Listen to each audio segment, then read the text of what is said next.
Salut à toutes et à tous, nouvelle semaine, nouvelle critique de film.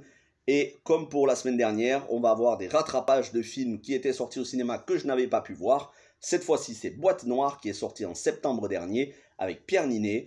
Et oui, le film mérite toutes les éloges qui en ont été faites, que ce soit de la part des critiques presse ou des critiques spectateurs, que ce soit sur Allociné, sur YouTube ou ailleurs. Oui, c'est un excellent film, un polar ultra tendu, plutôt cérébral, même s'il y a beaucoup d'action. C'est mené de main de maître et je vous en parle sans spoilers parce que même si le film est sorti, voilà, je veux vraiment pas vous spoiler parce que c'est un film, il faut le regarder pour avoir le suspense. Voilà, et je voudrais que cette critique ne vous gâche pas le film. En tout cas, si vous l'avez pas vu, sachez que vous pouvez rester jusqu'au bout de cette critique. Alors le synopsis de base, on y suit le personnage joué par Pierre Niney, dont j'ai oublié le prénom, vous m'excuserez, donc Pierre Niney, qui est un analyste audio du BEA, un organisme chargé d'enquêter sur les crashs ou les problèmes d'avions, petit gabarit, gros gabarit, avions de ligne, avions privés. En l'occurrence ici, un gros vol, un avion qui faisait Paris-Dubaï, qui se crache dans les Alpes, 300 morts, que des civils bien évidemment, des passagers, 300 morts, et ils vont essayer de retrouver, ils retrouveront la boîte noire et ils vont tenter d'écouter et de comprendre ce qu'il s'est passé. Dans un premier temps, le personnage, donc joué par Pierre Niney, qui est l'analyste en chef, va conclure à un attentat, puisqu'ils entendront le mot Allahu Akbar qui est prononcé, mais des incohérences et des doutes vont subsister et il va se lancer dans une enquête beaucoup plus approfondie.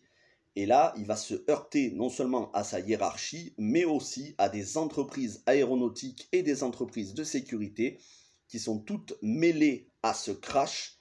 Est-ce que c'est la réalité? Est-ce que c'est de la paranoïa? Sachant que notre personnage principal est quelqu'un qui est très entêté, qui pense avoir raison parfois envers et contre tous, qui s'est déjà trompé dans l'exercice de ses fonctions, et qui a tendance à être un petit peu paranoïaque, obsessionnel. Donc, est-ce que les accusations de complotisme, vous savez, ces accusations à la mode, quand on n'arrive plus à prouver que quelqu'un a tort, hop, on dit complotiste.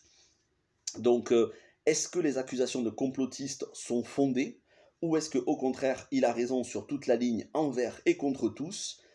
Sa copine, ou plutôt sa femme, jouée par Lou Delage, elle travaille pour une compagnie aéronautique qui est mêlée à cette affaire. Son supérieur, joué par André Dussolier, dans un premier temps, va lui accorder sa confiance et ensuite va se mettre à douter de lui. Quel sera le résultat de l'affaire? Eh bien, je vous laisse regarder le film. Sachez qu'il y a du suspense jusqu'au bout, jusque dans les dernières minutes. On est mené en bateau. Et donc, je commence avec le casting réalisé par Yann Gozlan. Yann Gozlan, c'est le réalisateur du très bon Burnout avec François Civil, polar qui était très tendu aussi dans l'univers des courses, courses de moto et contrebande, notamment pour des caïds de banlieue avec menaces et il me semble enlèvement. J'ai vu le film au cinéma en 2017, donc je me souviens plus très bien de Burnout, mais je sais que j'ai encore des images en tête, j'avais beaucoup apprécié. Et il avait aussi réalisé Suspect idéal, je crois. Non, c'est pas un suspect idéal, c'est je sais plus, un suspect idéal, il me semble que c'était le nom du titre. Un autre film avec Pierre Niney, vous m'excuserez, j'ai pas la mémoire là. Un autre film avec Pierre Niney où ce dernier jouait le rôle d'un imposteur, d'un écrivain imposteur qui s'enferrait dans un mensonge, qui retrouvait un manuscrit et qui se faisait passer pour l'auteur. Donc, un très très bon réalisateur qui à la fois réalise et écrit ses films, donc un excellent auteur français, et ça fait plaisir, on en a beaucoup, et il faut vraiment reconnaître que le cinéma français aujourd'hui est à un très haut niveau de qualité, notamment dans les polars.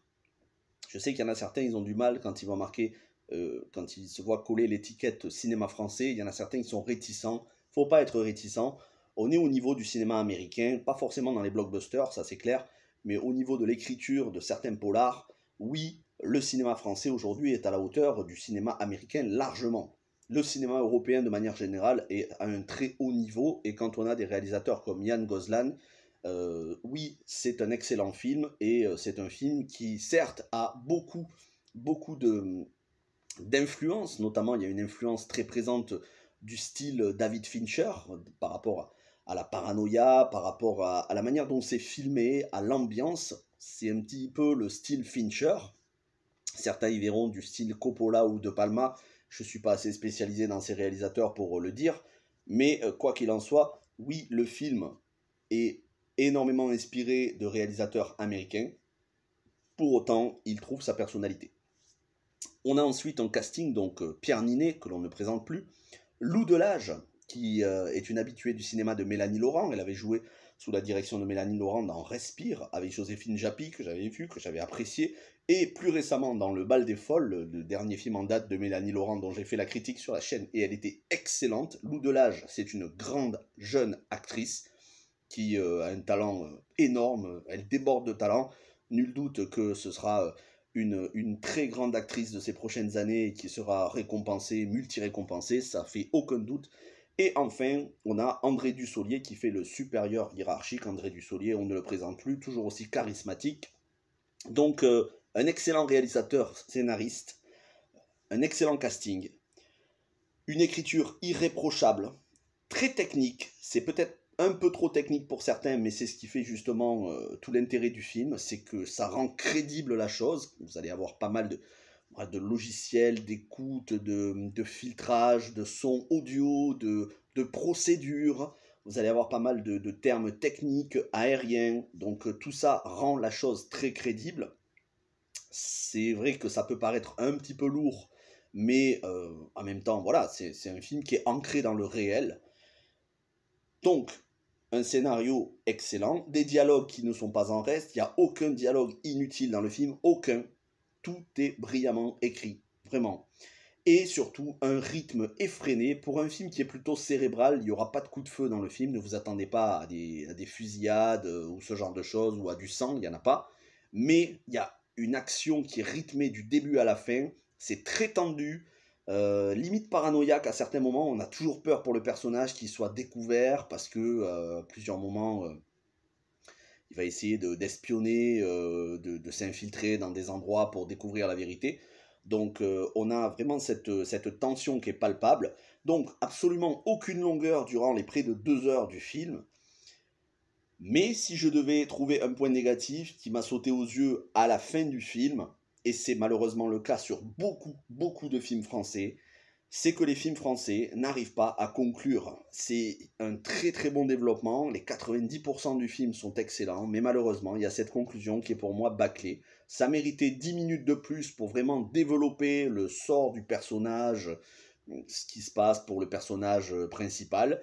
Malheureusement, c'est pas le cas. À partir du moment où on a la révélation finale, la vérité à propos de toute cette affaire, 5-10 minutes maximum après, le film se termine et ça méritait un petit peu plus, surtout par rapport au personnage principal pour s'intéresser à ce qui lui arrive une fois toute cette affaire résolue.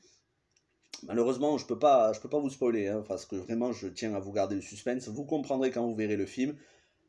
Pour moi, ça manque un petit peu une fin mieux développée. C'est dommage, mais bon, ça reste quand même un excellent film, ça n'enlève en rien la qualité du film, ça n'est pas trop frustrant non plus. Oui, j'aurais aimé un petit peu plus long. Voilà ce que je pouvais vous dire sur Boîte Noire, donc un film à voir et revoir qui, sous certains aspects, vous fera penser au Chant du Loup avec François Civil, puisque c'est des films qui se basent sur le son, sur l'écoute, sur l'ouïe, hein, le sens l'ouïe. Donc c'est très bien exploité.